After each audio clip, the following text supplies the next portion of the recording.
Hello, ladies. Hello. I hope everyone is having a wonderful day. I'm in a little bit today, but I'll be going out in a few minutes. As you can see, I've got myself all dazzled up. I've got a class to teach tonight. But I'm coming with my series that I've been doing, or just started doing last week, called Know Your Emotional Abuser, and I am doing the different types and discussing the different types of emotional abuse. Because, as I said before, emotional abuse can be very subtle. It can be very aggressive and in your face, but it can also be very subtle. So I think it's important to not just know the aggressive parts of emotional abuse, which one I'll be discussing today, but to also know the subtle parts of emotional abuse that you may not, unless you're looking really deep, or know what they are and how they work. Last week I talked about gaslighting, and that's a really subtle form of emotional abuse, and one that is malevolent and done on purpose, purposefully. So today I'm going to be talking about domination. And domination, as you can well tell, is aggressive. It's an aggressive form of emotional abuse. But it is emotional abuse. And domination doesn't always mean hitting or punching or doing something physically dominating. There is emotional abusers will try to dominate people's lives, their actions, their minds, and things like that. So domination works in a bunch of different ways. So of course I'm taking this from my book, The Emotionally Abusive Relationship by Beverly Engel. And if you want to know in more detail about how emotional abuse works, what it is, what happens if you may be an emotional abuser yourself and you may not know it, I would definitely say pick this book up and read it. It's a wonderful book and it really helps me a lot. So, domination. To dominate is to attempt to control another person's actions. The person who tries to dominate another person has a tremendous need to have his own way, and he often resorts to threats in order to get it. Domineering behavior includes ordering a partner around, monitoring time and activities, restricting resources, finances, telephones, things like that, restricting social activities, isolating a partner from her family or friends, interfering with opportunities, job, education, and medical care, excessive jealousy and possessiveness, throwing objects, threatening to harm a partner or a partner's children, family, friends, pets, or property, abusing a partner's children's parents or pets in front of her, and forcing or coercing a partner into illegal activities. All of those are part of domination. And it says his and her, but this book does his and her kind of, back and forth, because emotional abusers, as I've told you before, can be women as well as men. So women don't get off the hook here. There are women who are emotional abusers, because emotional abuse doesn't take really any kind of physical force. Anybody can be an emotional abuser. But today they're talking about domination, and those things are all part. Someone isolating you, and you have to be careful about isolation. Isolation can come as a person just not wanting you to be with friends and things like that. But it can also come by moving you far away from people that you love, and or not wanting to go to family events and things like that. My ex-husband really, he didn't like my family and tried to keep me away from them as much as possible. I think he thought it would interfere with him trying to control me. So when family events would come along, he didn't ever want to go. He didn't want to do this. If he came, he'd be acting really silly and pouting and wanting to go home and things like that. You have to watch those things. Those are signs that someone may be trying to dominate you, especially if you're close with your family. Now if you don't have a close relationship, that's another thing. But if you're close with your family and someone tries to keep you away from your family, you have to really question that, and stuff. And I'm very close to my family.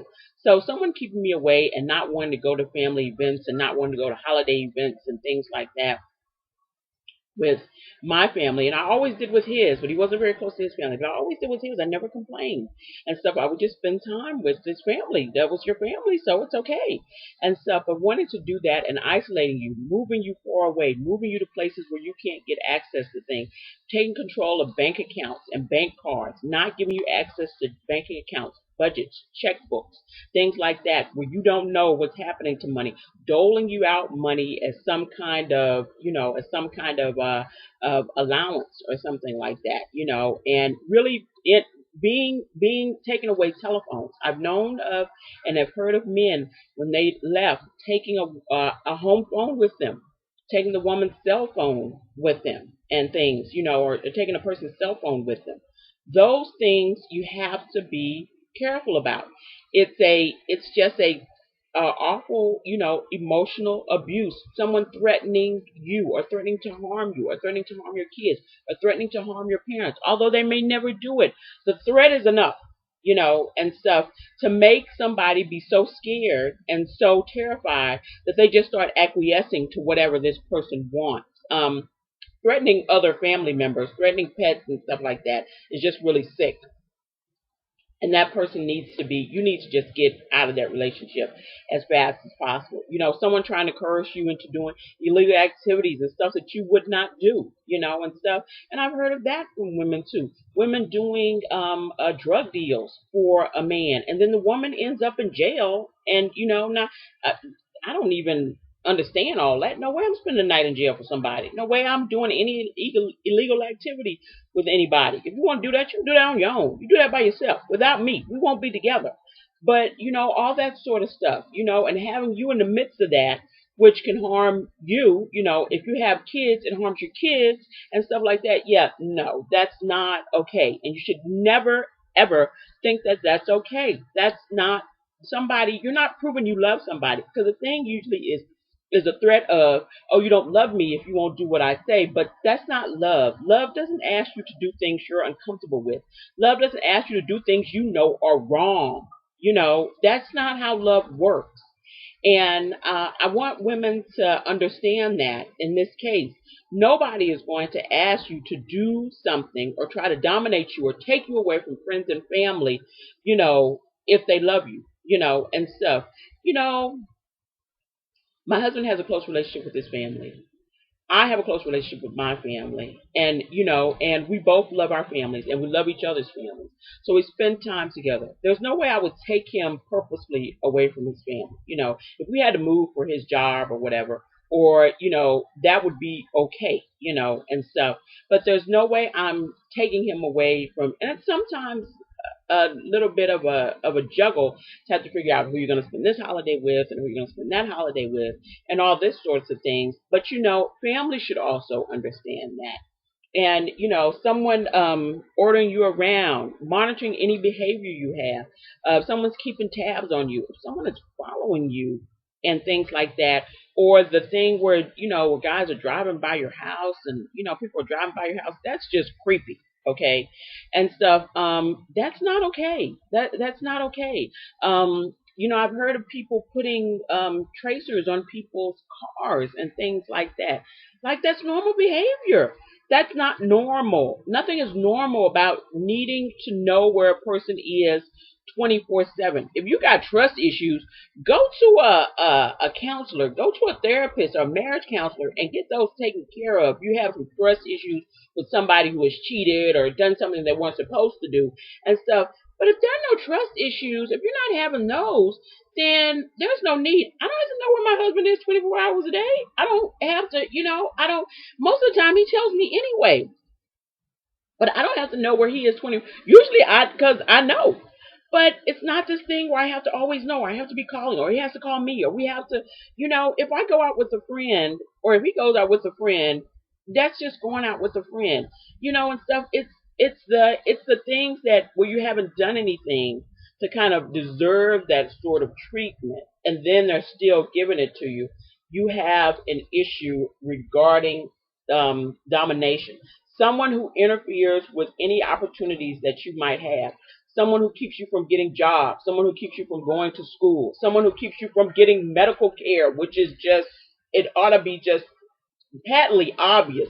Someone that would keep you from getting care for medical conditions is just not okay. Okay, that's not. It's not ever okay to abandon yourself and your health and welfare. It's someone who keeps you from getting help for mental health conditions and stuff like that, or tells you to stop taking medication and stuff like that. Someone who won't let you get a job and things like that. Someone who won't let you get an education. And I've seen that. I've seen that in my own life. I see that sometimes with students that I have, is that, people do not want them to get educations. And I'm not understanding, because that's a betterment for you, a betterment for your life, a betterment for your kids and your family. So things like that. That's domination. And domination is just what it sounds like. It is someone dominating your life, your decisions, your mind, anything you do, any relationships you have. They are dominating and wanting to keep control and take control of everything that you do. Domination in any form, if you see it in the aggressive form, usually it comes out. But any subtle forms is something, and I'm not even telling people about, oh, go get some count, whatever, with that. That is something that could easily turn violent, okay, to into physical abuse. That can be a kind of a introduction into physical abuse, because usually abusers are trying to figure out how far they can go and stuff. So they're pushing to see how far they can go, to see what people will take and be okay with, and people will acquiesce, and people will stop doing stuff and stuff like that, and then they take it a little bit further. So the thing is, domination just it's a form where you're just, everything you do, everything you say, everything you hear, everything you have an opportunity to do, all family and friends are now, this person just wants everything. Domination of your time, domination of your energy, domination of your resources, okay, and stuff. That's not okay. You should be comfortable. Anything that makes you uncomfortable in a relationship, you should question that relationship and whether it's a good relationship for you. I would recommend that maybe you get out of that relationship and just go on your way, and and do something else. But we're going to talk a little bit more next week. We're going to be talking about another form of emotional abuse that can be aggressive or also subtle, and that is verbal assaults. And so we'll be talking about that next week, and I'll be giving you guys some information about verbal assaults and the aggressive way they work and the subtle way that they can also work with people. I hope you learned something about domination, and I hope if you feel like you may be a person like this, you may need to think about getting counseling yourself. If you feel like you may be getting dominated, then you may need to think about maybe leaving the relationship. Either way, I hope it's helped. And so I hope you guys have a good day, and I'll see you next week when we talk about verbal assaults. Okay, bye-bye, guys.